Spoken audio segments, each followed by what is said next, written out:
Hi everyone, and welcome back to Second on Fire. As always, I'm your host Ben, and my co-host, as always, Dave. Hello, how are you? Hello everyone, how's it going? How you doing? Yeah, you had a good 2 weeks. Yeah, I think so. I think I've been pretty productive. Can't grumble, even though I have quite a small task at hand, but baby steps is always the way, as I say. How about yourself? You've been quite busy. You have been, from just looking at your Instagram, you've been a busy boy. Yeah, I wouldn't say so. I would say wouldn't be that busy, but thank you anyway.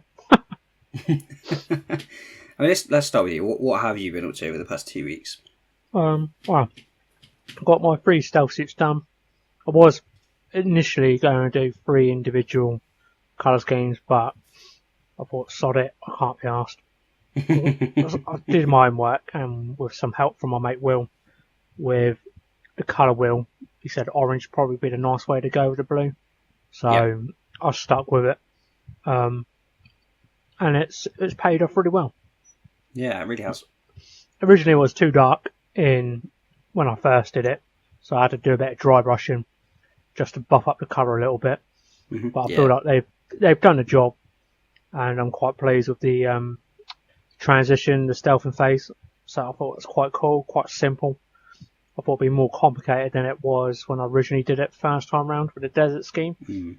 Because I'd stippled it on with this, I just put, I know people got to cry, I put paint up the pot and put it onto the model straight out of the pot with my white. And I just did the Thunderbird blue speed paint with it's quite a greenish blue. I think it worked quite well with the blue and orange.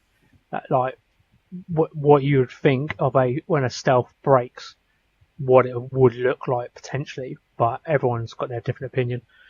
And the last day, I managed to get my Shadow Sun up together. I've done the base in first, which is really backwards for me, but I had to do it for the stealth transition, so I'll get that done, then I can focus on the models themselves. But yeah, I should get her pretty much done probably in a day or over the weekend. I'm pleased how the base has come out, the crystals from Gatehouse Gaming. And I'll be taking some photos eventually once it's all done. So you'll probably be able to see it on his site and stuff with like other stuff with my models on, potentially.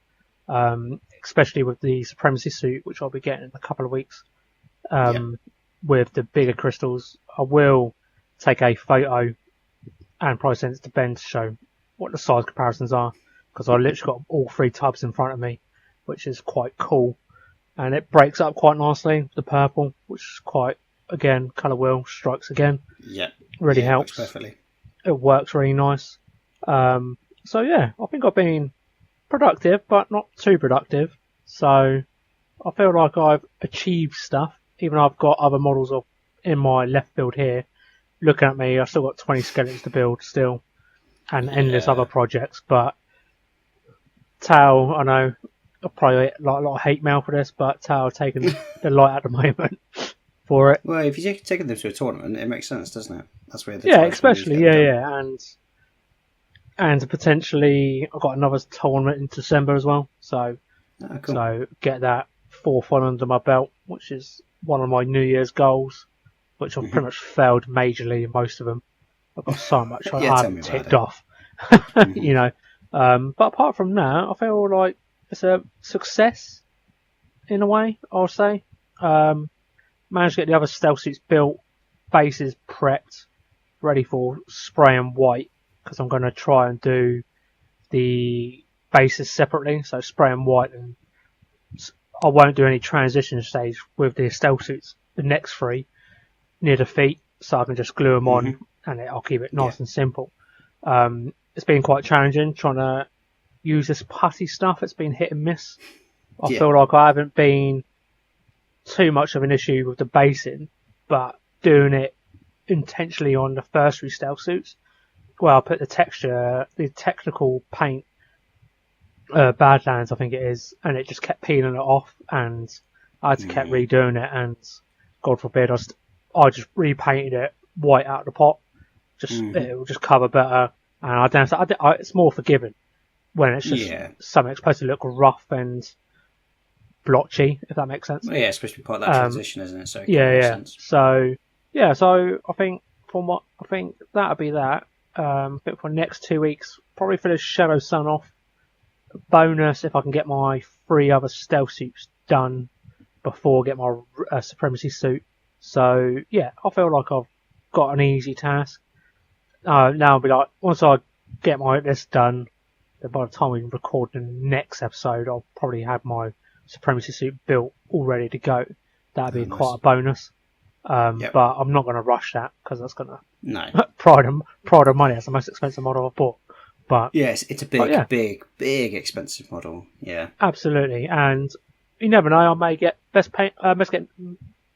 may get nominated for best army. You don't know because of the technical stuff I've done to it. Yeah, but you never know.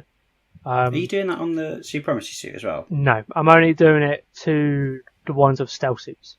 Yeah, and stuff like that makes it like with my 2K, which will have a ghost kill. That'll be transitioning and stuff like that, and all the other it'll still be orange, it'll still be like army-wide orange, but from a thrust perspective, only things that should have it is stealth suits and ghost kills and Shadow Sun. At the moment, if they bring out a new battle suit, like a big Riptide or something, that'd be quite cool. Who knows?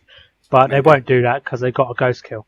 So yeah, that's for me this week. What I've challenged myself and I've set myself for the next 2 weeks. I feel like that's a manageable goal. So how about you, Ben? What have you been up to? So I've done some streaming. I've done three streams since we last. I think maybe 2 because I think I've done 2. Yeah, I've done 2 before for the last one, and I've done another 2. So yeah, it's going well. I'm really enjoying it actually. So I've now set my schedule. So I'm going to be streaming every Sunday and then every other Wednesday. Every other Wednesday because we record on a Wednesday. So it'll be between us recording this and then streaming and yada yada. So yeah, every Sunday, every other Wednesday from 8:30 UK time. Over on Twitch, I'll be doing some streaming. Yeah, really enjoying that. I don't tend to get a huge amount of painting done. I just end up talking for 2 hours straight. But it's really nice. It feels like a sort of a little hobby hangout and sort of able to enjoy it and stuff like that. So yeah, it's going really well. Really enjoying it. So I managed to finish off my painting challenge model, the Travelling Man painting challenge model. So that's up on Instagram now. I've sort of entered that in as we're recording it. It closes tomorrow. So I managed to get it up 2 days ago, something like that. So I made it by less than a week, and I started it on like day 1. So yeah, but do you know what? I genuinely, that could be one of the best models that I've painted, especially given the colour palette that I had. Forced me into doing that NMM gold. It forced me to do an NMM silver. I sort of really thought about the colours, the colour matching and stuff like that. So the armour was sort of like a dark bluey grey when I first did it, and it just clashed quite badly with some of the rest of the model. So repainted that as purple. Did quite a lot on the axe to make it like a mottled skin tone, stuff like that. So yeah, it's fun because I used like more traditional painting when you look at like NMM doing edge highlighting and stuff like that to make that look good. I used dry brushing. So like all the skin, that's all based and then dry brushed over. I use stippling, I use sponging, like all these techniques that I've been building up over the sort of past maybe year. I've sort of pulled them all together on that model, and I feel like it's turned out quite well. That's really good. It blends quite nicely with and where you had to do your homework properly, like learn what ratio mixes well with other ratios. You know, I bet there was quite a few trial and errors, wasn't there? When have I still got it? The palette of truth. For those on YouTube, that's the. So I use a dry palette. There's my dry palette for those on YouTube. You can see a lot of the sort of same colours where I've had to go back. 'Cause it's been quite a hot month, so the amount of paint that's dried from session to session, and especially when you're on a dry palette as well, where it doesn't hold. Yeah, it did dry out quite quickly. But yeah, there you go. There's all the sort of different colours that I used and different mixtures that I used. So, and you'll notice there's quite a lot that are like just painted over each other and stuff like that, where I like ran out of space. I'm like, okay. Oh, I thought it was that way. He was trying to get the same colour ratio back again. Sometimes it was. This down here, all of these colours were sort of where I was trying to get the same, but then, like, for example, this one's slightly darker because I've made the same colour and then just added a bit of black to it in the same session. Yeah, these ones are probably the same, but yeah, like here, I ran out a bit of space here. Yeah, I used a lot. Plus, I did something quite different on the base where I used sort of milliput and green stuff to make cobblestone. I made my own washers, so that was the other thing. We could use mediums, or basically you could use anything that wasn't going to add any extra colour in. Yeah. And so we couldn't use like any stock washers or anything like that. And obviously washers tend to be quite good at creating depth and things like that. So yeah, I learned how to make my own washers. So you just actually used airbrush thinner. That was the thing that I used in the mix to get it. So obviously it pulls it keeps the pigment quite well spread. So yeah, I learned quite a lot. It's been fun. Nice. Yeah, that's done now. I kind of finished it, and then I did a stream on Sunday, and I was kind of like, cool. What do I do next? I finished what's this. Next? Yeah. Yeah, I've been painting it for like in my time, like 2 or 3 weeks. I was painting that model, and then I've kind of come to a stop. So yeah, I started to paint some blade guard. So I've got some blade guard primed, started to do some of those. So I might carry on doing those. I really want to crack on with my Mega Bosch on Mole Crusher. Yeah, that's been in the 2 paint pile for quite a long time, and it's kind of the first of my Iron Jaws. So I've got the Brutes and the Mega Boss on foot, all primed black and ready to go. But I want to finish the Mole Crusher first because it was sort of the first one that had started. It'll really sort of set the tone for the army that I want to have. So yeah, I'm going to carry on with that. Probably won't get it finished in the next 2 weeks. There's quite a lot to do on it. And then I want to finish building the Cathayan Sentinel. I started building that on stream, and it took me half an hour to build a foot. It's got like 14 pieces in 1 foot. You're going to cry at how quick I build my Supremacy. What? Honestly, it's like up to the shin. There's 14 pieces to the shin. I was like, what is this? 1 foot has that. It's insane. It's like a model that's about the size of my head.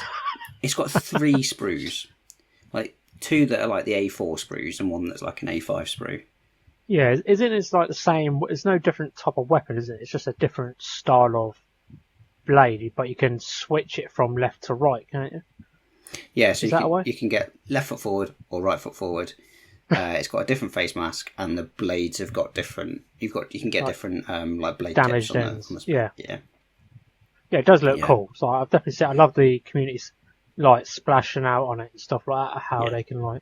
Very like some like stony and mossy with like effects on it, and yeah, you could go to town. I think that's how I'm going to go. Is sort of there's two sides to me. One side is really tempted to do. I was thinking about it today. One side is really tempted to do like a metal version of it, but then have like jade bits out. So it's got like loads of like armor panels that are all like the swirls. So I'm really tempted to do those as like jade. But then have like be metallic, because you see them all, they're all like stone and stuff like that. Or the other thing that I was thinking about was doing it as marble, again with like jade extras. Yeah, I want to have a bit of a think, because obviously I've got the airbrush, so I can.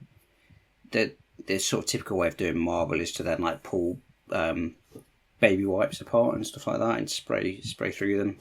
Yeah. So I've got the airbrush, so I can give that a go potentially. So I might do that. Yeah, it's one of those models, isn't it, where you don't have to you sort of don't have to link it to your army in any way. You can just go nuts and still have your army more synergy. But this one model can just stand out like the rest, like any other. You know. Yeah, it's similar to very cool. Like the Cow Mountains in the high, whatever the high elves became. they're like almost like a completely separate standalone thing Yeah. compared to the rest of the range. Yeah, it's a similar thing. You can kind of do it however you want, and you can throw in bits that kind of match in. Like you could throw in like arm guards that were matched, but yeah, it could be a completely different thing. So yeah, Yeah. So what's your next 2 weeks? Mega Boss or More Crusher. That's going to be, I think, my main focus, because I do that on stream, stuff like that. And then, yeah, building the Cathayan Sentinel as much as I can. I think I should be able to get it finished with a good session. But I want to make sure it's right. So I want to make sure it's all built properly and stuff like that. So. Yeah. Well, at least you can just say get halfway with it than just anything else, because you can still go nuts with the base as well, because you can go quite very scenic on it, if it makes sense. Yeah, it's a big square base. That was the other thing. I was probably going to get it. I was going to rejig the legs so it was on a tactical rock, because I'm used to painting Space Marines on it. Yeah. I need a tactical rock. I paint Space Marines who always stand on tactical rocks. I'm going to adapt it a little bit. So it's got the spear, the double-ended spear. So I'm going to turn that into 2 swords as well, and kind of give it like a sword guard and try and do it that way as well. Yeah, is it quite easy to convert? Because I always envision one to be like almost stand like not no pun intended, like a sentry, so like the spear upright. Is there enough hands that you can like sort of like chop bits off and rejig it, if that makes sense? Yeah, you'd have to use quite a lot of green stuff to do something like that.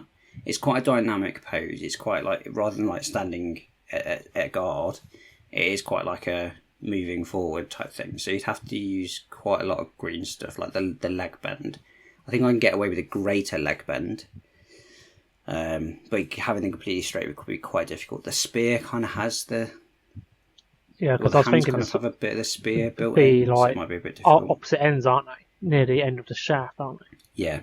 So you could probably have one as though it's like stood up. So you have to be like probably quite a high guard, and then you might have to green stuff the other side.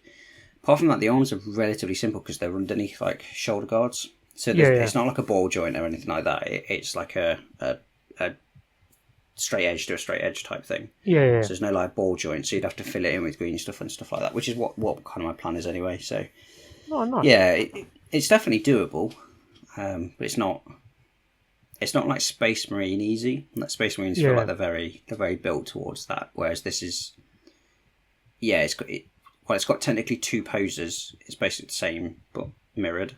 So yeah. Okay, so, that seems quite straightforward there. Is it what particular area you're focusing on your cabbage guy? I can't remember the friggin' name of it. More Crusher. Mega Bush or More Crusher. Yeah. So the More Crusher, the dragon, all of the scales on the main body are painted in the brown I want. I've now got to go over, dry brush all of them, wash it all, do all the bone, all the like spines and teeth and stuff like that. So I need to go through and do all of those. There's bits of leather here and there on it, a little bit of metal here on it, some armor panels. So there's quite a lot to do on it, and then there's the wings themselves. So the wings, I've got them separately because otherwise it's a real pain in the arse to get to some of the bits. So yeah, there's quite a lot to do on that. And then from a war boss point of view, who's standing on his back, I've started to paint some of the armor panels, but I've maybe finished like half of it. So there's like another half of him to do. All right, sounds like you got your work cut out as always. Yeah, I don't expect to go either of those finished in the next 2 weeks. Yeah. But that's what I'll be working on. So yeah, it's just gonna be, there's so much going on there. It'd be near impossible to get it all done in time. Yeah. All right. While we're still speaking about hobby tangents, did you see the reveals before we go on to the subject? The big reveals. Yeah. What's your thoughts? The big reveals. Yes, so I put a lot of my thoughts up on my stories, so people should be quite aware of them. People are going to hate me for this. I've already got quite a lot of hate for it. Chaos Dwarves, don't really care about them. I was never really into them when they were part of Fantasy. Yeah. They've come out. I know a lot of people don't really like them because they're quite blocky. I don't hate them. I don't love them. So when they were announcing all the hats and stuff like that, I thought it was Inquisition, like type style thing. Yeah, Or it is like good style for them, yeah. or some like Witch Hunters for Age of Sigmar or something like that. The way they were sort of hinting. But I'm totally on the same page with you. With it didn't excite me that much. It was okay. It's just dwarfs. What about the other dwarfs, which you haven't touched forever? Yeah, again, I'm like, they're good.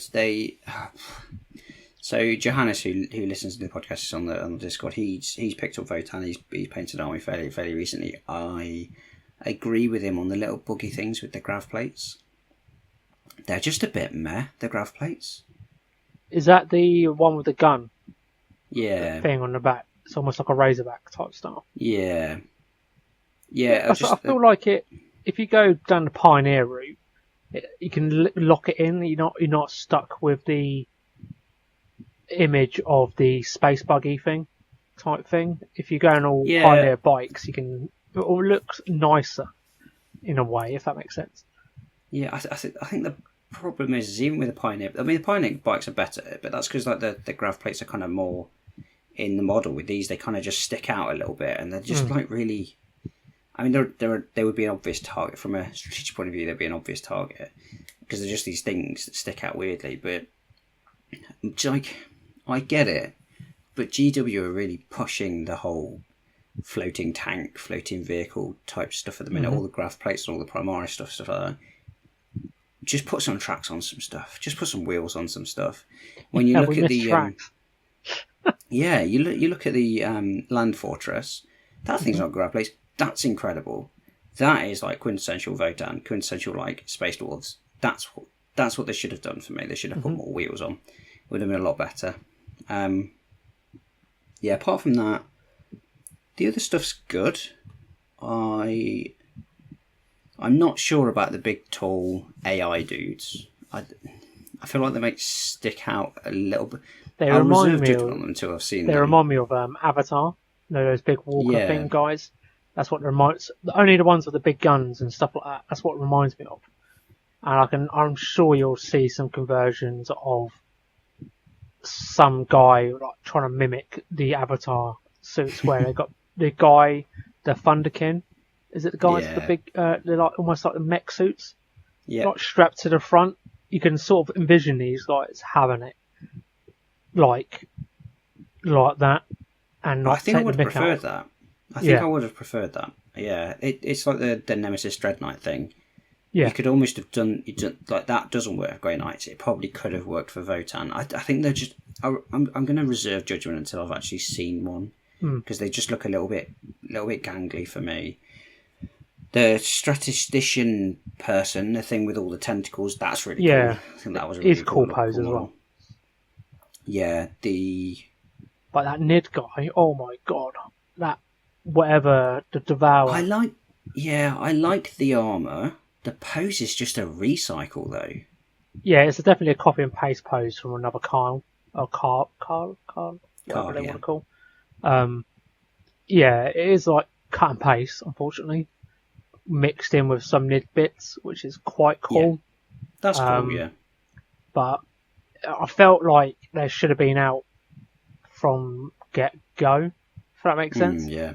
Rather than you have to wait, how long have they been out? 2 years? Oh, God knows. More than that? Yeah, all of this reveal for Votan should have been a year on day one. Easy. So when the Tau came out, they had so many units on day one. You can make a decent army out of it. Yeah. I thought the stuff that stole the limelight, I believe, was the Space Marine chapter masters or captains. Oh yes. The only one I didn't like was the Raven Guard one. It's too much. I'm the opposite. I think that is one of the best Primaris models they brought out. I love it.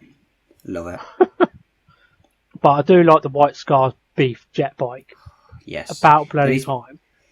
Do you know what? That just leans into the last episode for me about the White Scars. They need so many more of those. Like, they need whole units of grav bikes. I'm going completely against what I just said about the Votan. Grav bikes they need to bring back for Space Marines because they're fabulous. Samuel for Dark Angels needs one. He's got one. He needs a refresh.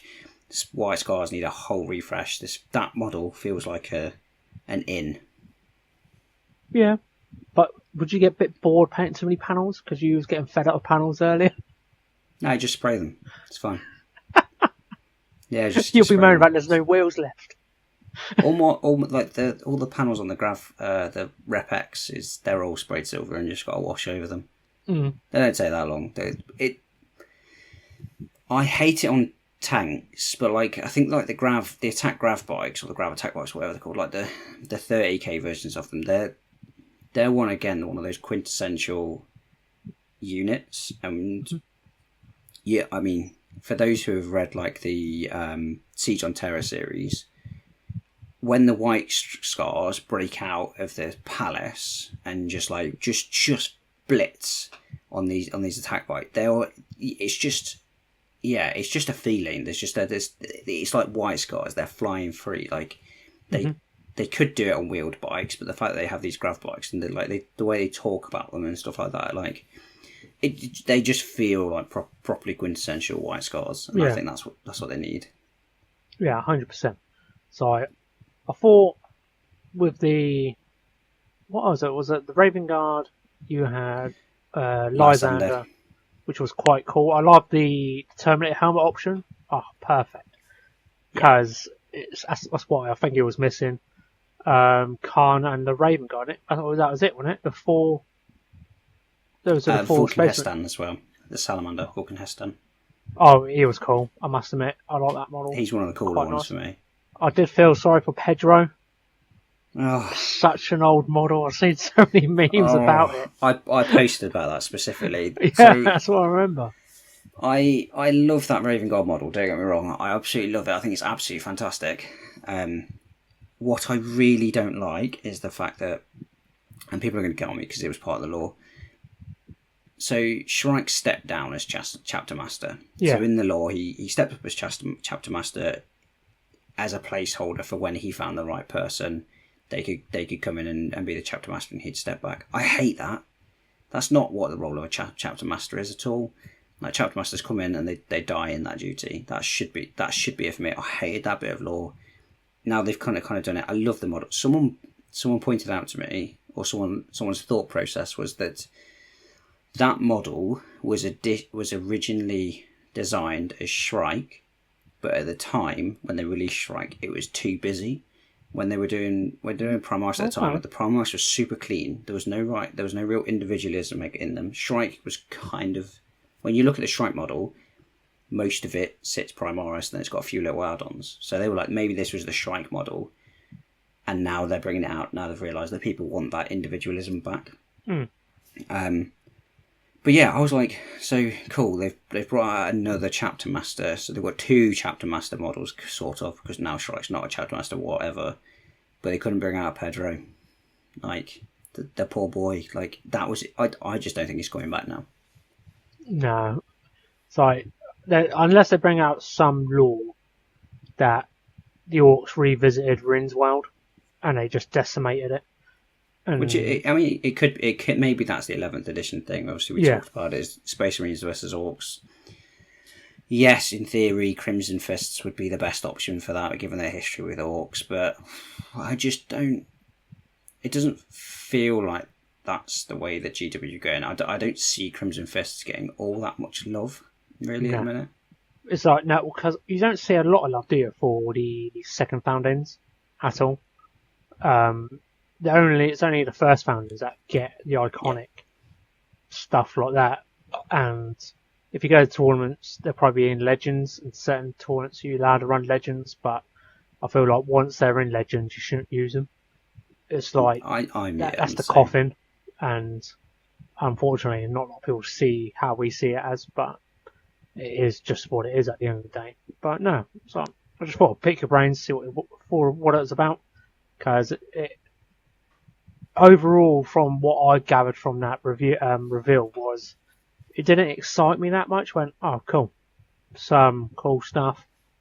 I thought there was something more to it, because it's like leading up to it or whatever. But then looking back at it, they sort of dropped it around Christmas time, the 10th edition, and stuff like that, and used like the 8 months. Like what they did, like they show snippets of rules, or this is how we do this, or this is what's coming up, or how we build. I think they did like every month they showed a preview, like the movement phase. This is what's changing the movement phase. Did, yeah. Not all of it, but little snippets and stuff like that, and how your army buildings changed and stuff like that. I reckon they'll do something like that. I've got a feeling, or something like that. But it'll be interesting to see. Be interesting to see. I think the next one's near Christmas time, isn't it? Can't remember if they revealed. Normally is. When's Adepticon? They do one for Adepticon. Is that after Christmas? I can't remember. I can never remember when Adepticon is. Oh, I can't remember. I'll have a little Google while we're waffling. They usually obviously do the big reveals as part of Adepticon. Yeah, Christmas feels like the next time, the next sort of big time from where we are now. Adepticon. Oh, no, I just thought I saw a chance to side tangent and I took it. No, it's a solid one. It's good. Yeah, I've been meaning to talk about it before now, but it was. I like the combat patrols. Obviously, they're all very, very Space Marine focused. But So didn't you find it really weird? I think there was only one of them that had the new hero model in. All the others didn't have it, which was really bizarre. I think that's because the new hero, that's the White Scars one. I think they're probably going to release that as like a lieutenant on bike variant, whereas all the others are named characters. So they're all either chapter masters or so like Vulcan Heston, for example, isn't a chapter master, but is a very, very senior named character. So it's either that or named or chapter masters. So you're only ever going to buy one of those, which puts you massively off buying a second or third box. Whereas if you put a lieutenant in there, people are going to go back and back. Yeah, 100%. Because not a lot of people will buy duplicates of boxes. I think they're trying to cut these out now, I reckon. Just for one, they become too good of a value, like Custodes, for example. You can pretty much buy 2 of them and that's your army pretty much done almost. But they're trying to like lean towards like you can buy one, like look at the Thousand Suns for example, with the Demon Prince. You can buy one to get your cool character, which is awesome. Then build your army around other stuff. Unless you're really lucky to buy an old combat patrol, which is different stuff, like the Death Guard one, where I think the previous one had like 20 Poxwalkers or something with Typhus in it or something. I can't remember. Which was why they put Typhus in that? I just don't understand why they put Typhus in it though. But in lore though, Typhus goes with Poxwalkers quite a lot. Yeah, but they're only ever going to sell as good as a deal it is for getting 20 Poxwalkers. You don't need more than one Typhus, so you just not. So I was thinking about doing a series where I talked about the different combat patrols and about the reuse.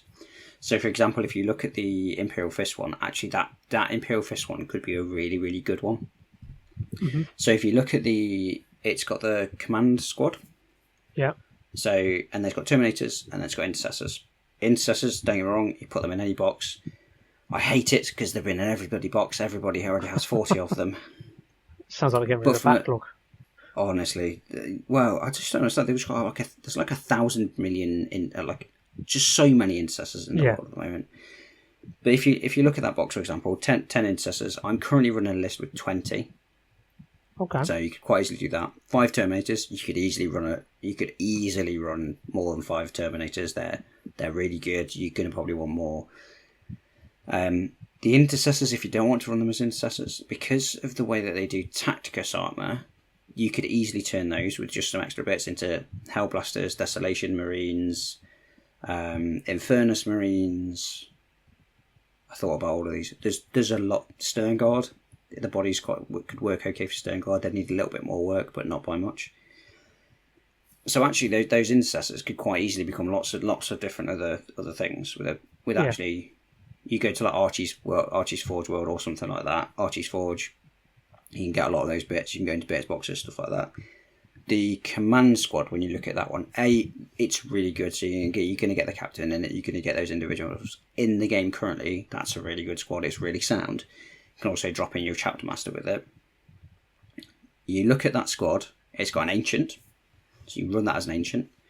It's got a champion. You can run that as a champion. It's got a heavy bolter and like a sergeant. Yeah. They become Stern Guard so easily. So if you buy 2 of those boxes, you've got 20 intercessors, 10 of which you can kit bash into basically any of the tacticus. You've got 10 terminators, work really, really well. You can give them different weapon loadouts. You can take your command squad with your captain, and you've probably got a unit of Stern Guard with an ancient and maybe a champion as well. So actually, that box you could easily go away, buy 2 of, and it would work in your army. Even as a player who's been around for a while, don't get me wrong, I've got a lot of Terminators, but that's because I'm a Dark Angels player. If you're not a Dark Angels player, you've probably not got as many Terminators as me or any other Dark Angels player. You could easily pick up 10 of those. They'll fit into an army, pretty much anybody's army. Like I say, the Intercessors, turn them into whatever you want. I don't have the Company of Heroes, or whatever it's called, the chapter company. I'd love to have those in. Stern Guard are really good. That one is like, I didn't talk about it on my stories because it's not my favourite one, but it's probably the one that you can get. I can easily buy 2, maybe 3 of those. Oh, 100%. That's the only other thing we missed out is Iron Hands one. With the you can only buy that once. Yeah, you're never going to buy that twice. Which is so random. I love heavy intercessors. I run them in my current list. I think they're one of the best looking units in the game. In the game, you can currently run 6 units of 5, so you can buy more because of that. Tech Marine, you can run multiples of, so that's fine, but you can run up to 3, so you're kind of limited there somewhat. Those stupid guns, you can only ever run 3, and they put 2 in the box. So the moment you've bought your second box, you've got more than you can run. Yeah, you just wouldn't bother. It's just you're probably never going to run 4 units of heavy intercessors. You're almost certainly never going to run 2 Tech Marines, especially with those guns. Like you're just not going to. So and you're going to put one of those guns on the shelf and probably never going to take it off anyway. Yeah, I hate it. To be honest, I've never seen them on the field, so I can't really. You don't. Boast. They're not good. What they're like. I don't know. They're not good. No, they're just not worth it. But they'll never ever make their points back. They're too static. They're too squishy. Their shooting's okay because they hit on a 2. It's effectively an auto gun that hits on 2s, but it's only got like 3-inch movement. It's not got that many wounds. It's going to struggle. Like you can't put it on top of ruins or anything like that. It has to be on the ground floor because it's a vehicle. It's just you might run 1 for giggles. You're almost certainly never going to run 3. So they might change that. Yeah, but they might. I am probably going to pick up one of those Iron Hands boxes because I want the heavy intercessors. I want the second Tech Marine. I like the look of the gun. Am I ever going to put it on the table? Probably not. Well, you should probably just sell it, wouldn't you? You probably won't make your money back, but no. But it'll reduce the cost of the damage. But there is going to be 1,000 of them on eBay because everyone's going to go and buy that Iron Hands one because they want the heavy intercessors. Well, when you think unit of 10, they come in 5s, don't they? So they come in 5s. You can only take them as 5s. What? Only unit of 5? Only unit 5. Yep. When did they reduce that to? I thought you could. I think it's always 10. I'm fairly certain. I will double check, but I'm fairly certain you've only ever been able to run them as units of 5. I'm going to double check that now. As Ben realised. Oh, no, you can't. No, you're right. You're absolutely right. What was I saying? I'm going to take more in my lists. I've been limiting myself.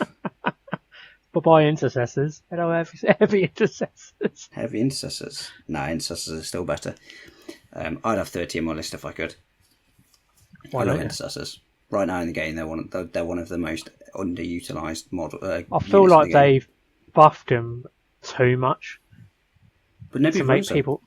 But that's the thing. That's why they did it, because it's the core image of a Marine army is to have intercessors. Like when Tactical Marines came out, you usually saw about 20 to 30 Tactical Marines. Yeah. In a basic Marine army, but now prior before they did all this, you rarely saw an intercessor squad. You probably still saw not a going, cheeky. honestly, You probably see still a not going cheeky to. 5 to sit on the backfield to sticky it and just hide. That's while all. the That's other stuff. So I'm on quite a lot of competitive groups on Facebook and stuff like that. You want from an intercessor point of view, you're still only seeing units of 5 for that sticky. They don't. So I take 20 because it pairs really well into Siege Anvil.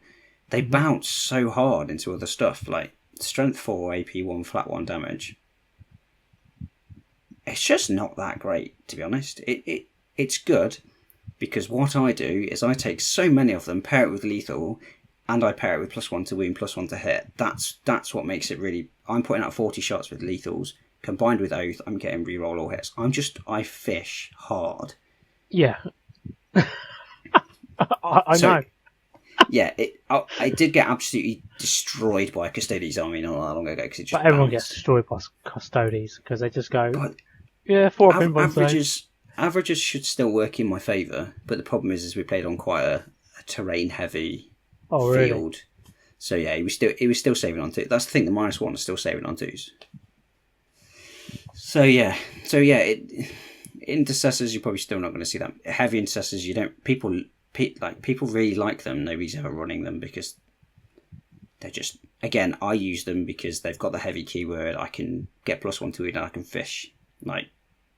So it's good in my list. It's not a meta list by any means. So No. yeah. So yeah, the Imperial Fist one that'll fly off. The White Scars one.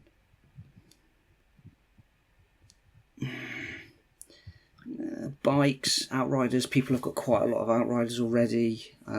Yeah, so I don't see many people run the Impulsor anymore because it's. I think Black Templar players take it because it's good for them to get into combat. Most Marine heavy armies don't necessarily run that much that it can get into an Impulsor. Because if you want to get into combat, you're probably taking things like Aggressors, or. I mean, you take your Blade Guard, they'll go into it, but if you're taking your Blade Guard and a Justiciar or whatever it's called to get the fight first, you probably want to take 6, and so it's starting to get to its limits of usefulness. I think Black Templar players take it, and that's about it. Maybe Blood Angels. I don't know the current Blood Angels. So I feel like out of all the Space Marine collectors, it'll be definitely between. You could pretty much buy one of each, pretty much. Like Imperial Fists, the Raven Guard one, for the tactical war suit, and some infiltrators. That's a good one. That's a really good one. Because what else is in that box? You got the tactical war suit, which is this scouting dreadnought, pretty much, with the heavy flamer and heavy bolter, a jump captain, and 5 assault intercessors. Yeah, I don't have any of those. Don't have the jump pack captain. Don't have the jump pack intercessors. So that's another one that I looked at and went, actually, that would work really well. Infiltrators are low key one of the best. Especially when you have units of 5 blobs. That's like a 24-inch bubble you can deny. So you can just sit them in in your deployment zone, 12 inches away from all corners. Yeah. In your deployment zone, if you're playing Spearhead or whatever. You're quite denial, but I feel like the Iron Hands, the Raven Guard, and the Imperial Fist were quite popular because one, there's no unique character in there, 100%. The Salamanders has got the Vulcan guy, and the Khan and the other ones, so you're pretty much okay. I can still use a captain as a normal guy. Well, you got 2 captains, we can convert him up to a champion or whatever. And everyone loves the Tech Marine because they're quite universal. So, but it'd be quite interesting to see if they come with the upgrade pack inside. Yeah. And stuff like that. Because I'm trying to. I don't think they do. Because I don't think they will. I don't know why they would.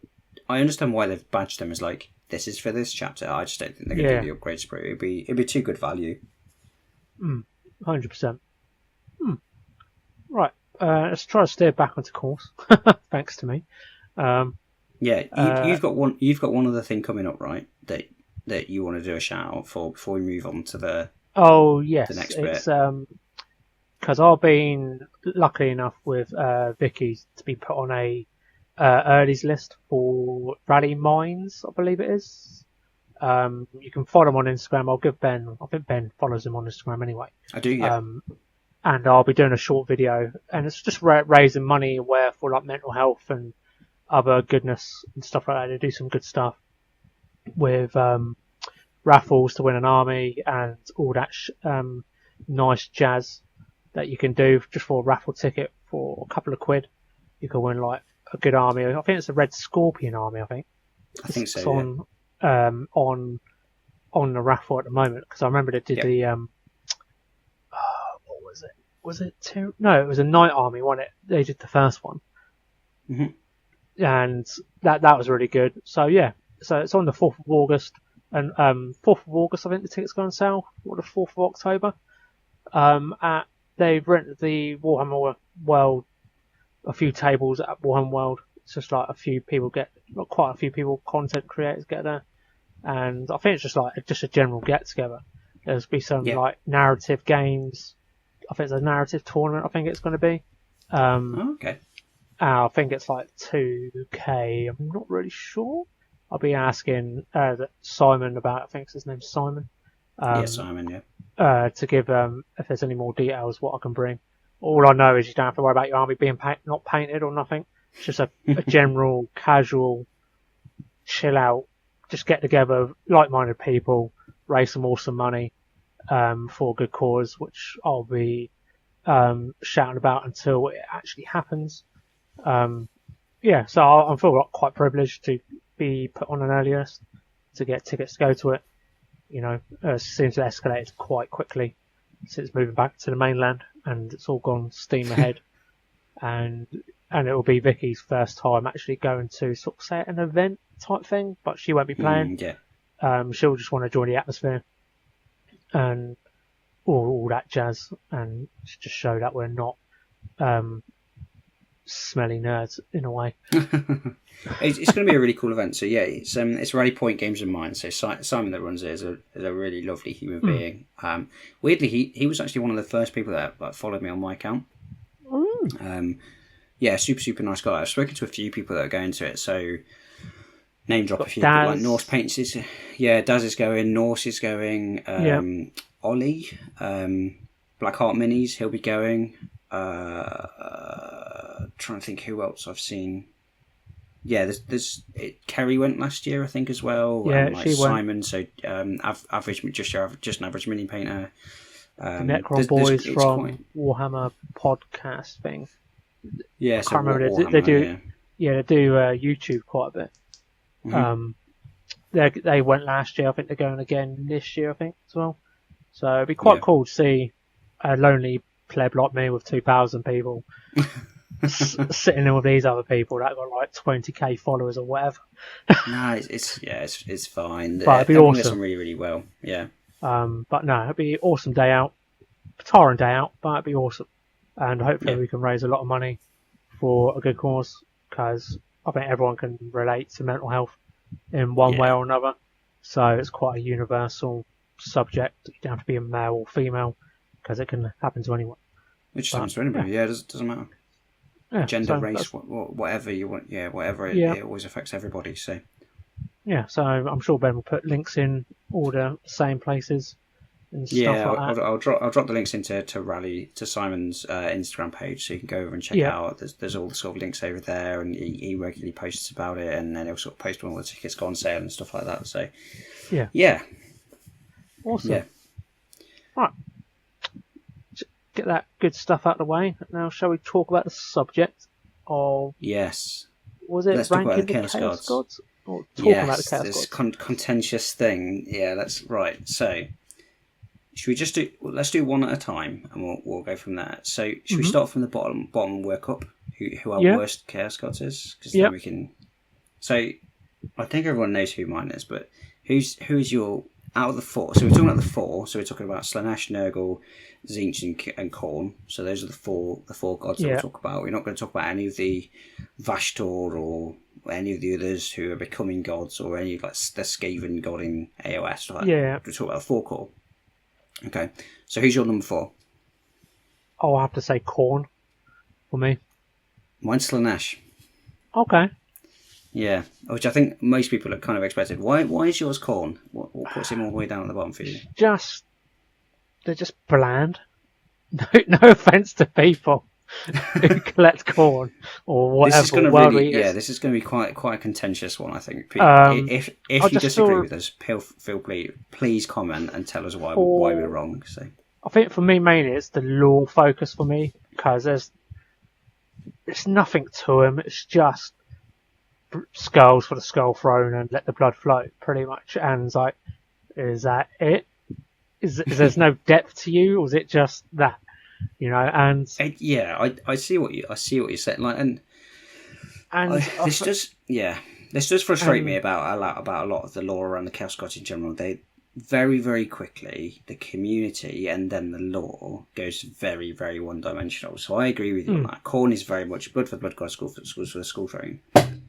If you look at some of the history around Khorne and stuff like that, like, actually, Khorne stands on the side of honour and things like that. So if you look at, do you know any of the background of Skarbrand?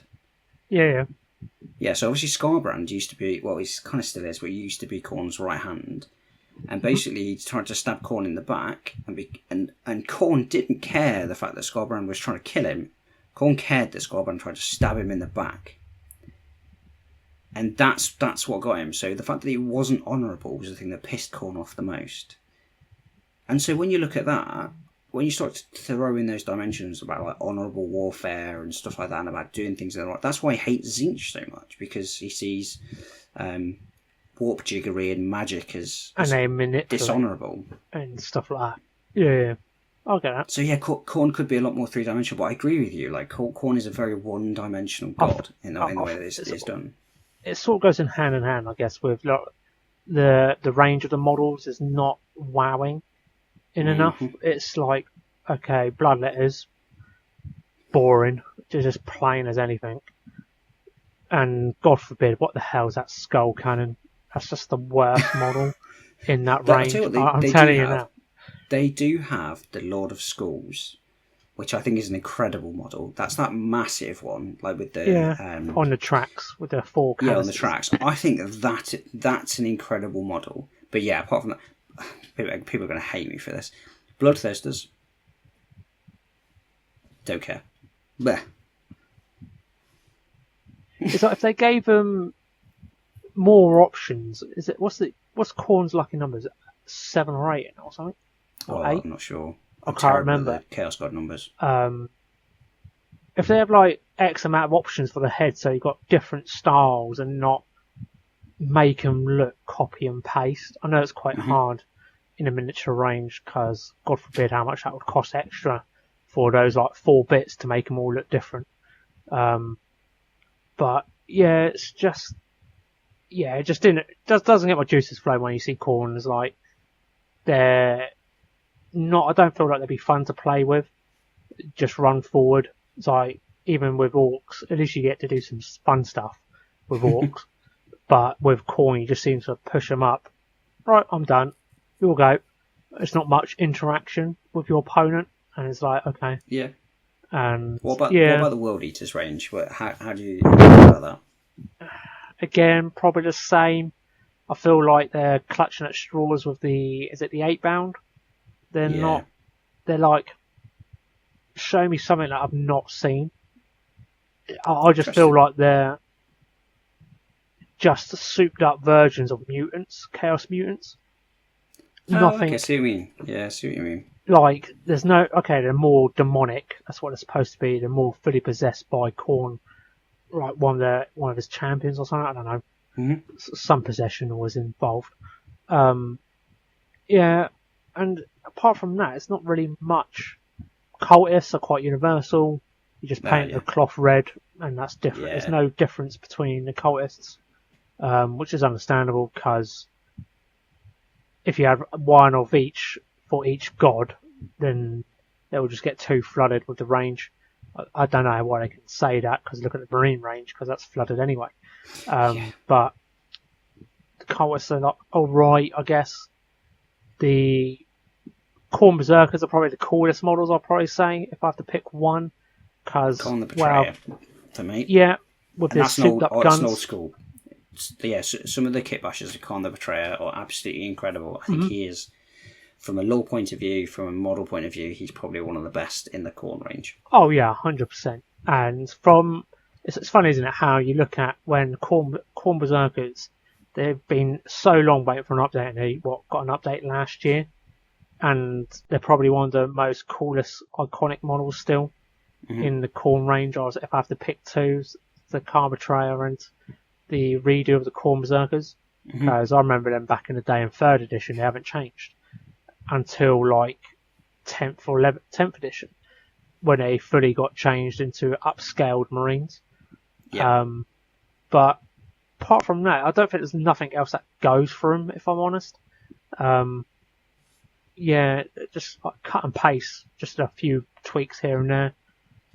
But it's like with like Angron, I feel like he's too much of a, like, I think we both agree on, it's too much of a bloodthirster. Worst Primarch model. Worst Primarch model by a way. Yeah, I agree with you on that one. But yeah, that's my hate mail coming in.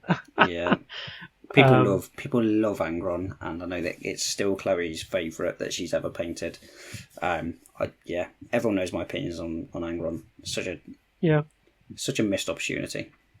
Okay, so what's your reason behind Slaanesh? Why is it 4th place? Interestingly, it's quite a similar thing. I find Slaanesh super one-dimensional, and it is mainly sort of a meme thing. Slaanesh has just become effectively, how weird can we make sex? Really? Yeah, true. And I just can't stand it. I know people love it, and I know people love Emperor's Children and stuff like that. But if they made it more of a 3-dimensional, like a 3-dimensional god, similar to like I was saying with Khorne, if Khorne focused on some of the honor side of it, and Slaanesh talked about more about the excess and things like that. So if you look at like the way that the Eldar fell, that wasn't just about sex. That was other stuff. There was other excess that existed there. And you look at like the Dark Eldar, and a lot of their excess comes from like pain and things like that. Mm-hmm. In the lore, it does go more towards that way, but I just hate the meme of it. I just find it like, you look at like the Fulgrim books and the way that they sort of fell. There's just something about me. Maybe I'm just a massive prude, but I just don't like that. I also don't really like the model range. Fulgrim, really, really like that model. Mm-hmm. There's definitely aspects of Fulgrim that I would do differently. The face is okay, not great. I hate the big wound in the middle. I think that just looks stupid. Yeah, I didn't understand that when I saw it. That's the only thing I don't like about it. Yeah, I don't get that. The rest of it's sort of cool. I think I prefer the 30k Ascendant model. I'd never buy it because it's resin, but Emperor's Children, people are going to really hate me for this. I just can't be bothered with that range. I just find it really meh.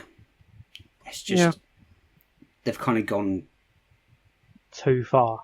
Too far, but almost not far enough. They could have done a lot more with that, with like Fabius Bile and the way that Fabius Bile was made up and stuff like that. Yeah, which I'm very shocked about when I saw in the Emperor's Children book where that he was not even in the book. He's not even Emperor's Children at this point.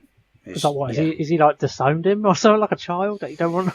Yeah, I mean, Fabius Bile's kind of disowned he's basically just become a mercenary, so he just makes money from everybody now. So I don't think he considers himself to be part of the Emperor's Children anymore. Really, he's got his own creations that he uses, and then he like sells his stuff into it. But for me, he's a much better personification of Slaanesh. Ironically, because he does not, he actively stands in Slaanesh's face and says, "I don't believe in you." He's like the most anti-Khorne god Emperor's Children out of all the Emperor's Children, and yet I think he most embodies what Slaanesh should be. He talks about like excess and taking the human form beyond where it needs to be, become this excess of perfection. Yeah, like he's a much better thing that Slaanesh could be, and instead, again, it's kind of just gone down to this they've got nipple rings and stuff like that. I'm like, yeah, cool, great, more sex stuff. I just don't care. It's just like borderline. Like, we're not showing bondage, but this is what it is, pretty much, in a way. Yeah. Oh, we're all wearing leather because we're all in bondage gear. And you're like, yeah, okay, cool. It's like it's funny, isn't it? How you look at like Khorne and Slaanesh. Like the model range is fantastic in the Slaanesh range, but the lore is very. I feel like it's lost its way. I wish it was stuck to. Wasn't it the Eldar gave birth to Slaanesh in a way? I feel like they've lost their way. Like from the origins of how they became to be to worship Slaanesh, then it just sort of festered quite rapidly into this weird pleasure, whatever Slaanesh somehow just veered onto without knowing what was happening. Yeah, I think it's the way that they, probably it's probably the way that the community is sort of pulled into it when you look like and read like the Fulgrim books and stuff like that from 30k from the Heresy series. Yeah, it just got weird quick, and even when you go into the demons, I think the demonettes are really meh. The even like the chariots and stuff like that, and the little demonettes are quite old though. They're like that. They are quite old. But I think all the demons range is quite old. Yeah, you're not wrong. But I think I would take like the Khorne demons over the Slaaneshi demons. Oh yeah, don't get me started on those chariots. Jesus. Those but then you got like what's the Khorne thing on skull cannon? No, not the skull cannon. The rhino ball the juggernauts. Things. Yeah, juggernauts. I think they're cool. I think they're significantly better than almost anything in the demon range for Slaanesh. Do I prefer the? What's the greater demon called for Slaanesh? Oh, the Keeper of Secrets. Keeper of Secrets. I do think the Keeper of Secrets is a better model than the Khorne Berserker, the Khorne Bloodthirster. I think they've got a better greater demon. But that's for me. That's probably about all that's going for it from a Slaanesh. I've got that model. That's probably the only thing that's going for it from a Slaanesh point of view. That and the 30k Angron, 30k Fulgrim. Names. Too many names. I must say, it's like out of all the demon, like with the Bloodthirster and the Keeper of Secrets at the moment, I feel like Keeper of Secrets is hands down the better, greater demon. Like visually, anyway. It's got. I don't think it. Of Khorne and Slaanesh, or of all of them? Well, at the moment, I was going through what we've talked about at the moment. I was about to say, I certainly not the best greater demon for me. From like a cool sculpt model. Don't get me wrong, it's like from in the past where they were metal back in the day to what they are now, they are hands down incredible. Oh, don't get me wrong, Bloodthirst or Keeper of Secrets, but I feel like Keeper of Secrets, it's just more, it possesses the Slaanesh like elegance. This is what perfection should be, like, but also deadly at the same time. Because I think there's two variants, isn't there, in the West version? Got the Herald of whatever. Yeah, there is. Yeah, because the set makes 2 in 40. There's like Helix. There's some like named. There's it's just like one's got a spear and shield. I think the other one's got a sword and a whip. I think. Yeah. Which is awesome, and I'm sure people will agree with us when they see the communities, how they paint these demons is insane, and they're just so faultless, pretty much, keeping it Slaanesh way. But yeah, so that's interesting. It's funny how it's always controversy talks when we talk about like ranking your not favourite, but potentially how you put the gods in the tiers. So I'll let you ask, what's your third one then? My third is Khorne. Okay. Yeah, what's yours? Slaanesh for me. Oh, it's interesting. I thought Slaanesh was going to be higher for you because I know that you picked up Emperor's Children, but I guess that was as a counter to what your partner was doing. Yeah. Yes, and it will still happen, but she's slowly getting back into it with her Cinch stuff. But yeah, for me, for Slanesh, I feel with the new range of models they brought out, so I forget the lore. For me, it's all about with the Slanesh, it's about the cool models um, with the Exultant and other stuff. Okay, is very minimal. Feels like very Votan with the range of models they've got, which is quite disappointing when you look through the Emperor's Children book, where it's like, where's all the tanks? Where's the Predators? And it took all of that out, didn't it? You took all away. The only tank you got is a Land Raider, probably a Helldrake, and probably a Mauler Fiend, I think it is. Maybe, I'll probably get criticised there's barely for it. Anything. There's barely nothing in there. Don't get me wrong, it gives you the potential to do some cool conversions with Slanesh, I think, more than Khorne in a hobby aspect, because I'm sure there's people out there that have used the Daughters of Cain, the Snake Ladies, to convert some Terminators up, which I would probably think of doing, to make them more like in line with the Primarch, because he's snake body, so it keeps all fluid in. But lore's perspective, I think it's on the same line with Khorne. They missed quite a big chunk of where they could have gone, and it just went deep off the spectrum into the abyss. Yeah. And I'm not really interested in it. I think you could probably agree. So what's of Khorne, apart from the lore, which I think I know what you like about the lore, is that the only thing you put the Khorne into third place? Is it because of the lore, or is it? I think I do think so. This actually came down to Marines. I prefer the World Eaters over the Emperor's Children. Emperor's Children would right down there. God-wise, they're sort of very much on a par, Khorne and Slanesh for me. But yeah, I think the range of like 8-bound and I think they missed a huge opportunity with Red Butchers. Should have made Red Butchers. But yeah, and I just think when you look through, maybe part of me's biased. I love the interaction between Kabanda and the Blood Angels in Devastation of Baal. So I think maybe that inched Is that where Mephiston tries to kill him? Yeah. Spoilers if you haven't read it. It's been out for ages. They're fighting the warp. Go Mephiston. Yeah. I love it when Khorne gets beat. Don't get me wrong. I love it when Blood Angels beat them back down. But yeah, I think there's just the odd character in there. Khan from there. He himself beating the hell out of Erebus would put Khorne above Slanesh straight away, just because of that. Khorne the Betrayer, that one time that he kicked the living hell out of Erebus, for me, just bumped it up that one place. Anybody that beats the hell out of Erebus is worth their salt to me. Bonus points. Brilliant. Yeah, many bonus points for beating the hell out of him. Fantastic. Yeah. That seems quite short and sweet with Khorne. So yeah, I guess we've talked through a lot of the rest of it. So we'll go on to New Gods now. This is going to be interesting. So who's your number 2? I think for me will be Zinch. For me personally. So interesting. That's mine's Nurgle. So we've been like bottom 2, top 2 are the same, but flipped both times. Yeah. So why is Zinch in second for you? I think it's just my head that can't get around it.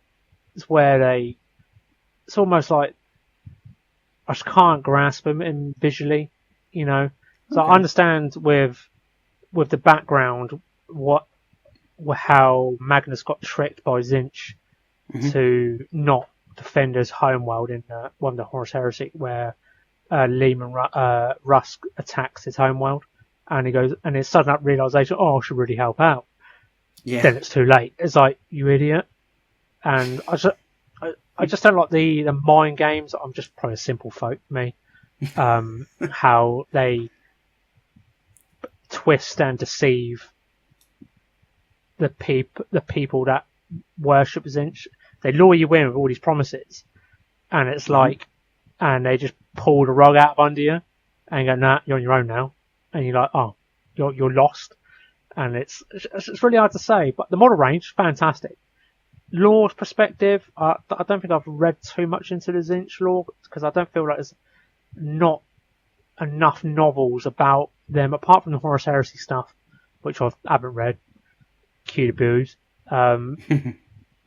which I haven't read. But in the 40k lore, there's not much apart from Araman, which is like he's from the Horus Heresy era, I believe, and stuff like that. That's the only perspective of the Thousand Sons you could see from his perspective. And yeah, I just don't know what it is. I can't put my thumb on it. Lore, I can't put my thumb on it. Models, fantastic. I can't. Rubik Marines, brilliant. Very traditional.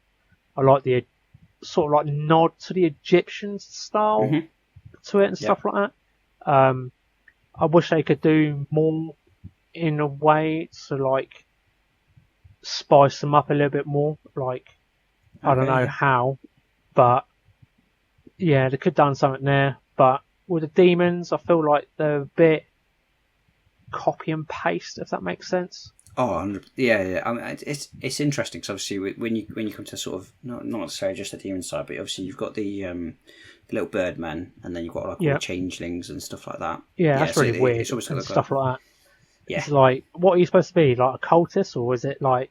That's the only thing I probably would think the birdmen, the Zangors, were just the next level of cultists, but Zinch just wanted their own different name of cultists potentially. I don't know. I could be making stuff up now. I mean, I think from a model management point of view, if you look at a lot of the demon range and I think a lot of those go between AOS and 40k. Yeah. And so the Zangors were almost their sort of default range. They came as part of Zinch. So I think that's why they got pulled in. But they are a bit of a weird one because they're a bit strange, but. Yeah, I think the oldest model in the Zinch range is probably the Screamers, I believe, which they haven't changed since Fantasy Battles. Yeah. And I dread to think they're probably failcast as well now. Still, they're not plastic. I'm not sure, actually. I'm not sure. Because I can't recall seeing one or building one. They do stand out in the range. They definitely do. Yeah, you definitely notice, and I think we can all agree, is like when you see like the old models compared to the new models, it's quite a sad moment. It's yeah. It's like it's when they redid the flamer versions of the demons. The old ones just look so derpy compared to the newer versions of them. Yeah. But I think apart from that, the Greater Demon model, fantastic. It's a classic. It's the best. It's the best Greater Demon for me. And especially Fate Weaver, he's quite a cool name demon. Yeah, I feel like he's the only. Fate Weaver. He's the only. No, apart from Kabanda, which is 30k, I believe, not in 40k. Can you use it in 40k? Kabanda? Kabanda's not in 40k, but they have got Scarbrand in 40k. Oh, Scarbrand in 40k. So what's the? There's like Helexi Bane or Bane Blade. I can't remember exactly what the Lord of the Keeper of Secrets. That's like Helaxi or something. Yeah, like that. yeah. So yeah, I was thinking that I thought Zinch was the only ones that had like a named demon character, but then again, then there's Rotigus as well for Nurgle. So they've all got one. But yeah, Chorus Fate Weaver is by far the such best an one, iconic classic. He's pretty much held his own through the eras from Fantasy Battle because he's been in everything. I don't think none of the others out of the 4 demons had a named character in Warhammer Old World or Fantasy Battles. Because I definitely knew the Demons of Chaos, they were called, had Fate Weaver back in the day. Alright. But yeah, such a simple, I don't think that's the only model that hasn't changed dramatically from metal to plastic. I feel it's kept it same. It's such a fantastic model. It's such a well detailed and fantastic model. The theming of it for me is fantastic. Oh. So yours was Nurgle. Why is this? I love Nurgle, don't get me wrong. I do really I love Nurgle as a concept, this whole grandfather with his garden and stuff like that, and the fact that he takes in his he brings in his disciples and effectively makes them so they don't feel anything and stuff like that. He sits in his garden and brews up all of this stuff and gives them little gifts and stuff like that. And that's really, really cool. the greater unclean one, I think is a bit of a. I like it. I think it does look a bit dated when you compare it to the Lord of Change. For me, the Lord of Change is just a better model. Yeah. The Death Guard kind of bring it down a little bit for me. I would always put 1,000 Suns over Death Guard. I think the Death Guard are good, but I also find them a little bit flavourless. And I guess that's kind of part of it. You could argue that like rubric means are flavourless because all is dust, but at the same time, like that's a thing. Whereas you look at Death Guard, and for me, there's nothing that really stands out. I don't like the whole Typhus thing. I didn't really like him in 30k and how he went from being Callous Typhon to being Typhus. I just found that a bit weird, and like Mortorion, like obviously we talk about like tricking people through Zinj, but I feel like Nurgle did almost the exact same thing through Typhus, in the fact that he effectively forced Mortorion to fall to chaos because otherwise all of his Marines would have died. So it was like it was a little bit blunt force to turn the Death Guard. Mortorion he didn't really want to turn to chaos. He hates Psykers, and now he is one, and you're kind of just like, what's going on? I love that model, by the way. Mortorion, even Typhus, Mortorion and Typhus, two of the best models in the Chaos range. They are fantastic. 100%. Mortorion, how am I going to say this? Yeah, Mortorion is for me, the best Chaos Primarch. That model is fantastic. It's given that it came out before Fulgrim and Angron. For me, it is miles above. Still both. Holds its own, 100%. It for me, it's miles above both. It is. You look at him and you go, it is Mortorion. You can kind of do the same with Fulgrim. Fulgrim is way better than Angron. Angron, I said this before, say it again. Glorified Bloodthirster, nothing more. Move on. Fulgrim, you can kind of still see it's Fulgrim. There's the face change and everything like that. Mortorion is just still Mortorion. He's just a big version of him. Yeah, he's got wings and stuff like that, but he's just him. Angron should have been, like, 100%. scale-wise, in his ancient power armor still, but souped up. Not too souped up, but you can see he's bulging at the seams in his armor and stuff. Yeah, he doesn't have all his armor. Like the 8-bound, where they're like, they've got their arms out and stuff like that because they're too big for their armor. Just do that. Yeah, 100%. Yeah. All right. Interesting. Yeah, and the other thing I'm going to say on Nurgle's side is Nurglings. They are the single best unit in the entire game. Bane of every gamer's life.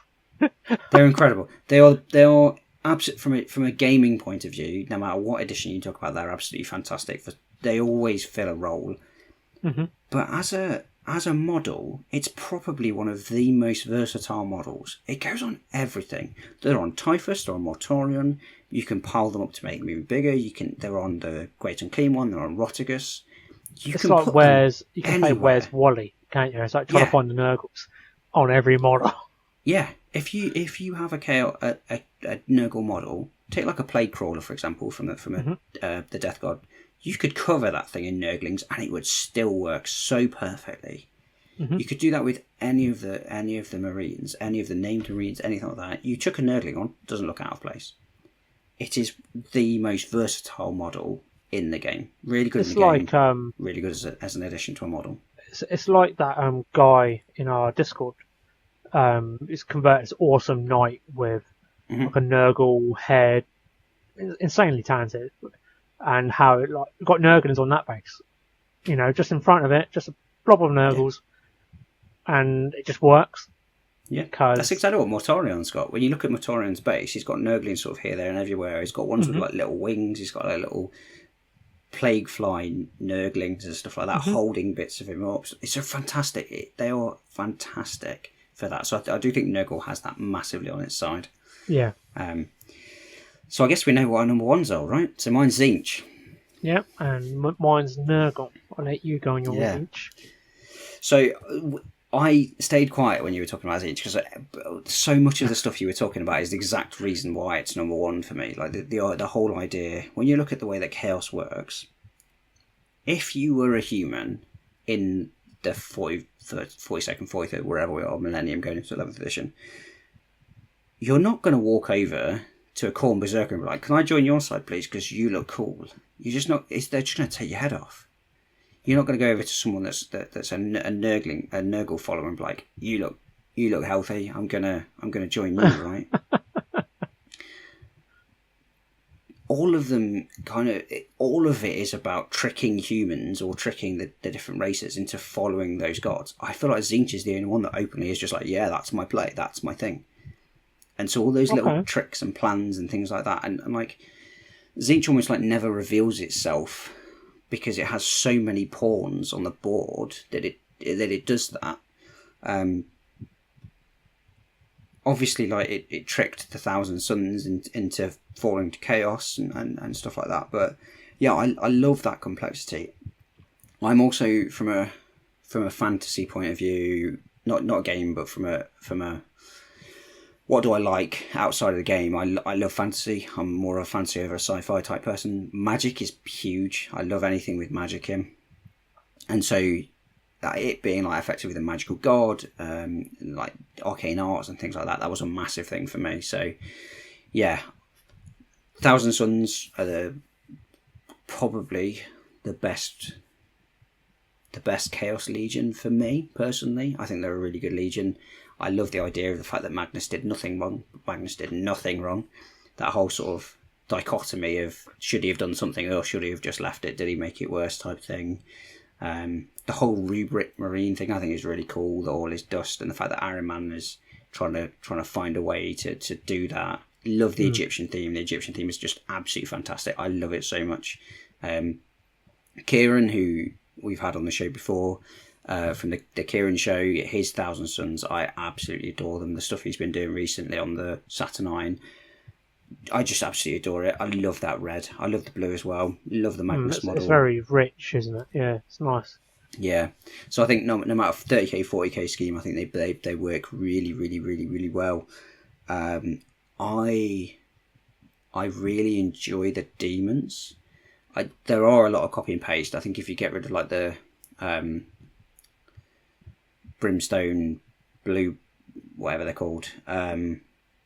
I really like the changelings and things like that. I think they're really cool. I really enjoy.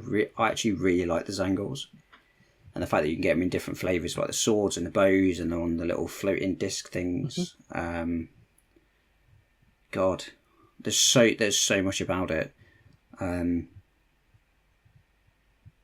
Yeah, I just really love Tzeentch as a thing, as a theory. For me, it definitely embodies chaos better than almost any of the other gods. Just because of the way that they do things, it's like the grand plan, the great scheme it's effectively Tzeentch's thing, and almost everyone else is playing to his tune. Whether or not it's for or against him, they're still playing to his tune. So yeah, it's almost like everything you said about the reasons that he's kind of not your top was like, that's the reason that he is my top. And the Lord of Change is the best greater demon for me.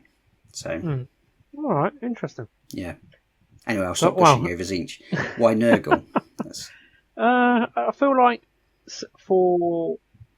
I don't know why. I think it's just because I've been listening to I think it was Shadow Sun, the Patient Hunter. I've been listening to that to get my juices flowing with Tau stuff, and they fight against Nurgle on that, and how I could just envision him being quite jolly. And you know, it's like he's not all about death and stuff. He's about life and bringing stuff, new contagions into the world and stuff like that in a weird psychologic way, if that makes sense. No, but it works. I think they do that better. So everything we talked about, Slanesh and Khorne being really like one-dimensional, I feel like they do almost the opposite with Nurgle. Like they could be all about that death inside of it, but they really play up the whole life side. I think they make the Nurgle a lot more three-dimensional. Yeah. Yeah, and how I feel like Nurgle comes across a lot more interesting into the lore, because it's more about like not life and death, but it's about like disease and stuff like that, and how other races interact with them. It's like with the scene in Shadow Sun where they just throw drop ships down with a load of poxwalkers, where they're like got super strength, like they're quite strong in a way, and they can like break bones and whatever, but they're non-responsive. They're quite like, they just like fall off these ramps, and somehow Tau can't understand why they're getting up when they drop 30 feet off a transport ramp, and they just keep still bumbling forward. And it is interesting how when Nurgle or Death Guard or whatever come to a clean world, they find it disgusting. It's quite hilarious because it's more almost like a comedy factor to it, and like where Tau are quite clean and sterile, and they look at it and go, oh no, this is not nice, and they like plant some plague trees to make it like the Nurgle's garden and spread what they think is joy and what the world should be, and stuff like that. And yeah, I feel like the model range is okay, but I feel like they come more interesting across from in the lore's perspective, because they don't see themselves as bad guys. They just want to spread joy to the world, if that makes sense, in a weird, disgustingly way. And you can just envision like a great demon just chuckling while stirring the pot, you know, and Nurglings jumping in and being very childish and like tongue in cheek, not taking themselves seriously. And I feel like for me, and I agree with you, hands down, Mortarion, probably the best Primarch model, including Loyalists, including the Lion. Ooh, just interesting. For such an age of the model that it is, comparing to... With Magnus, you can sort of give him some grace, because he was the very first Primarch, and I didn't think they knew what they were doing to make Primarchs, if that makes sense. Back then, did they? Yeah. No, the base lets Magnus down massively. Yeah, and they let him... I feel like they let him down in a way, comparing to seeing the other 6 Primarchs that come out. 6? Yeah, 6. So I feel like the Death Guard models themselves are a bit bland. I don't understand why there's still 7 in the box, because it makes... Okay, that's Nurgle's number. It's Nurgle's number, that's the whole... Yeah, it's a bit silly. But it's not practical when you want to buy an army and you want 10 Death Guards. It's like, I've got to buy... You can't run them and use the 7. Or you can, I've got to buy 3 boxes just to run 2 squads. Yeah. I feel like out of all the demon range, I think the Plague Guard, or the is it Plague Guard or Plague Bearers? Plague Bearers, yeah.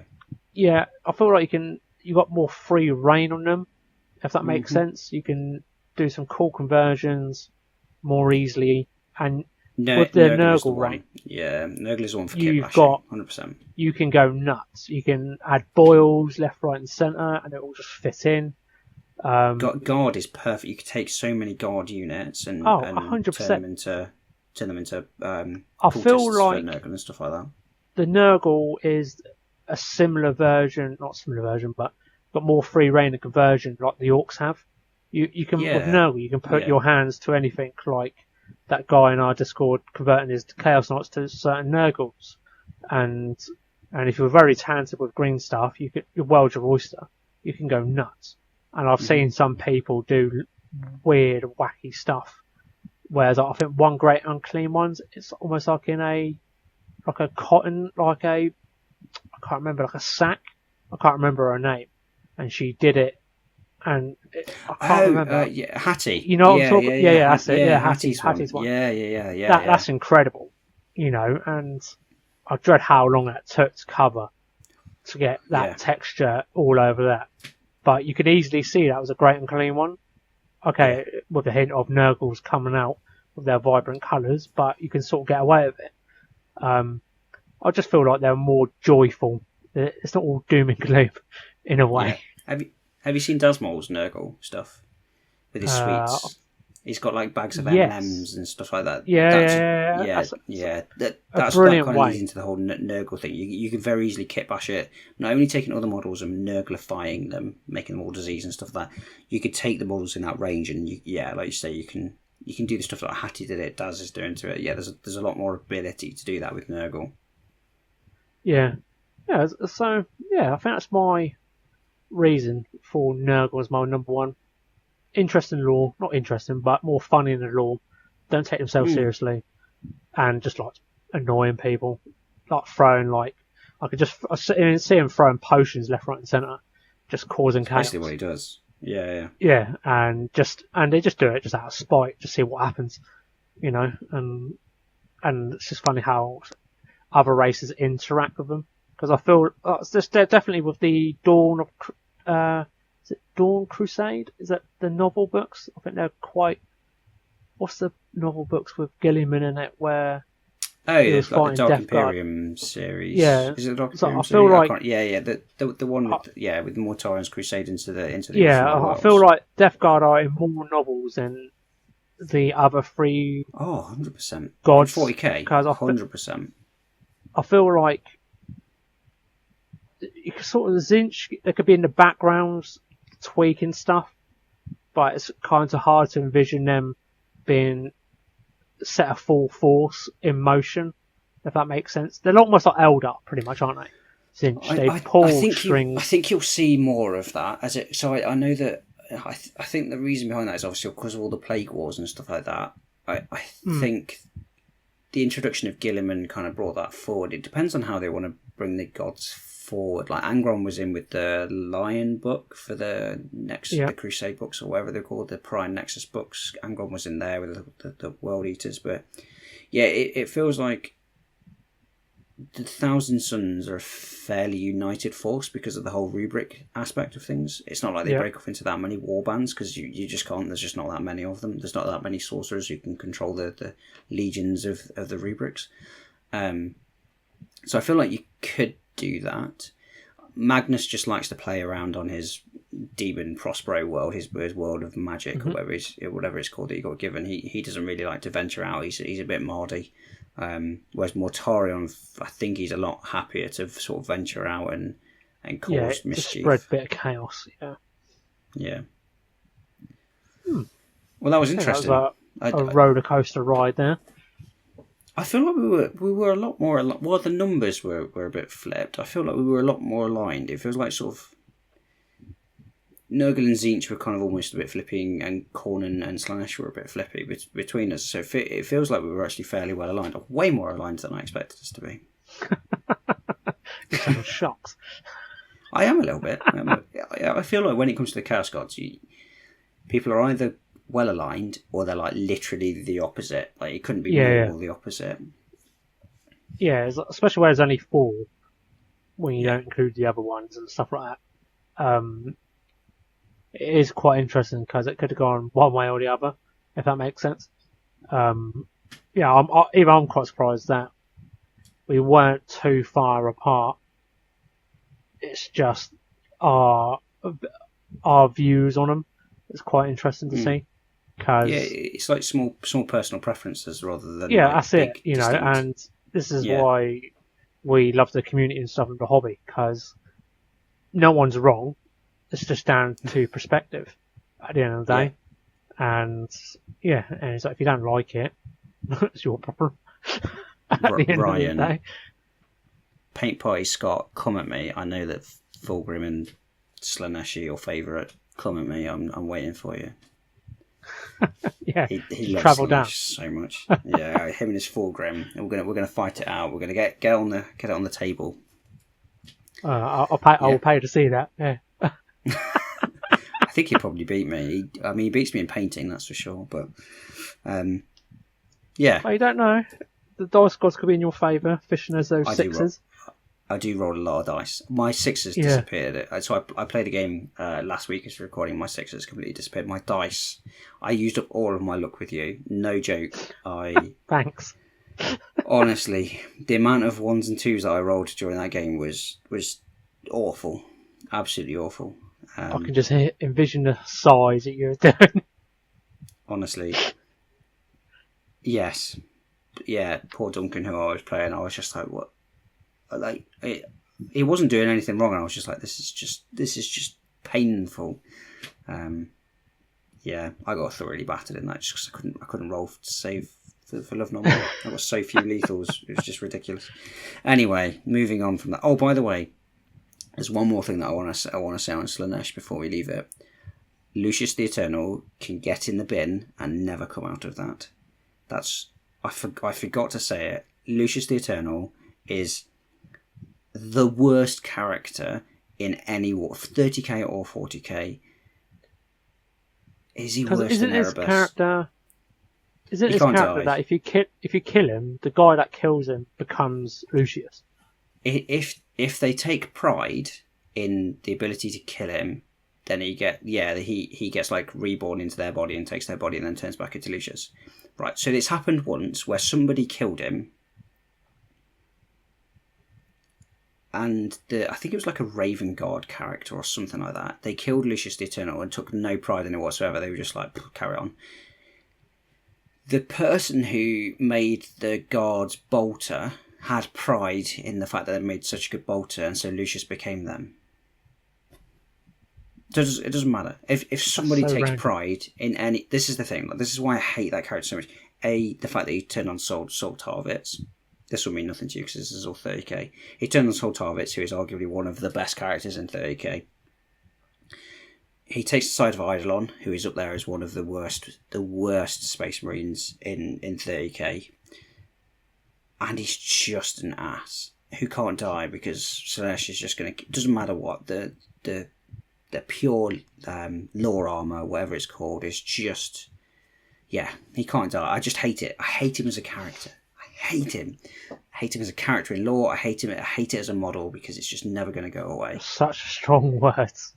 Honestly, like, there's just no point because you know that, like, we talked about this before. I can't remember what we were talking about. It's just like inevitable. When we were talking about characters not dying, when you read a book, you know it's kind of inevitable. Lucius the Eternal is that, but dialed up to 11 because you know that no matter what happens, he's going to survive. Yeah. And he's supposed to be the best swordsman in ever, and yet he gets killed over and over and over and over. And you're kind of like, well, you're not that good, are you? Anyway, I will put it to bed, but I had to put that out there before anything happened because Lucius can get in the bin. And that's a polite way of me saying it.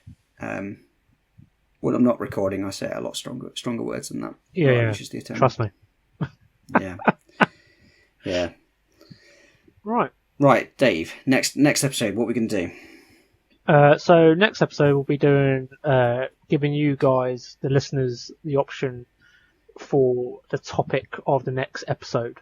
So it's down to you guys and girls to comment on this post or YouTube or privately message me or Ben on Instagram and give us what would you like us to chat about, and me and Ben will have a chat in the following weeks in the run up to the recording to decide what we would like out of the collective messages that we receive, and we'll pick one or maybe a couple, maybe, we don't know how it works, and we'll just have a waffle about that and get your opinions on it. If you want to add it in there as well, what's your views on that subject as well, that'd be great. So just thought we'll throw it out there to you guys and girls to get you involved with us with the podcast as well, so you feel like you're part of it and stuff, all that shenanigans. Yeah, if you want to hear us talk about something in particular, this is sort of the opportunity. Rather than us dictating what we're talking about, sort of give us some topics that you want to hear our opinions on, or hear us talk. Don't make me talk about Lucius the Eternal for an hour straight though, because I could. You're not going to like what I've got to say. I could. But yeah, like Dave says, we'll put a post up on Instagram messages, put some comments in. Tell us in the comments. Tell us what your ranking of gods will be and what you want us to talk about in the next episode, and we'll add it to the list, and we'll try and work out what the best option is. Yeah, 100%. And that'd be interesting to get what's their subject they're talking about in their area and all that jazz. And just be interesting to talk something different rather than us waffling on random subjects. In a way. Yeah. We'll just wing it. But I think that'd be quite cool, and hope you guys and girls get interactive and all that stuff. And we'll see where it leads to. Yeah. All right. Well, as always, we hope that you sort of enjoyed the episode, and thank you as always for sort of joining us. It's a lot of fun to record these and sort of get feedback on the episodes and stuff like that, and get some conversation going. Obviously, if you want to get in touch with me, I'm First Rank Wargaming. Dave, you are Dave_hobby_corner. Come and get us on Instagram. Join us on the Discord, stuff like that. All the links will be in the description below. Yeah, we'll see you next time. Right, cheerio, guys and girls. Bye. Bye.